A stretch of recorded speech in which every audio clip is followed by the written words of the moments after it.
Welcome back to 10 Slide Info.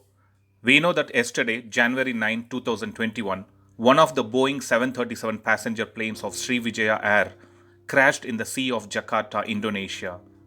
The flight SJ182 was carrying 62 passengers and was en route to Pontianak on the island of Borneo when air traffic controllers lost contact with the plane soon after takeoff. As per the sources, the last contact between air traffic controllers and the plane Sriwijaya Air Flight 182 was around 2:40 p.m. local time. Post hearing the news, the search and rescue teams were sent to the spot and they were working into the night to locate the plane.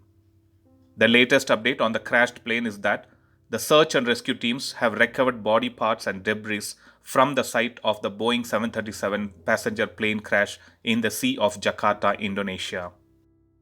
The Boeing 737-500 is an older model than the Boeing 737 MAX, which faced a global fleet-wide grounding for nearly 2 years following the two fatal crashes killing 346 people.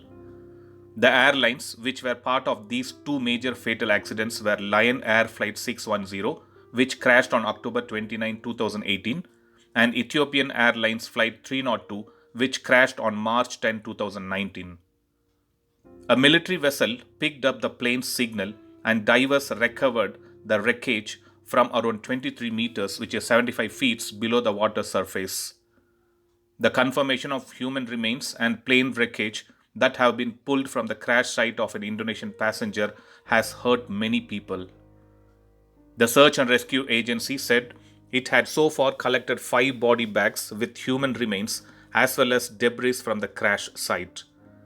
The scary part is that just after 4 minutes of takeoff, the plane dropped 10,000 feet in less than a minute before disappearing from the radar. Indonesia's President Joko Widodo expressed his deep condolences and called on citizens to pray together so that more victims can be found. All 62 people on board, passengers and crew, were Indonesians. This included 10 children. As per the initial investigation, it looks like poor weather, pilot error, or a technical problem with the plane might be the potential factors behind this crash, but nothing is confirmed as of now. Everyone is waiting for the black box recovery, which would give more information on what actually happened before the plane went crashing. So that was a quick update on what is happening with the rescue operation for the Sriwijaya Air Flight SJ182 crash. I'll upload another video with more updates later. Thanks for watching.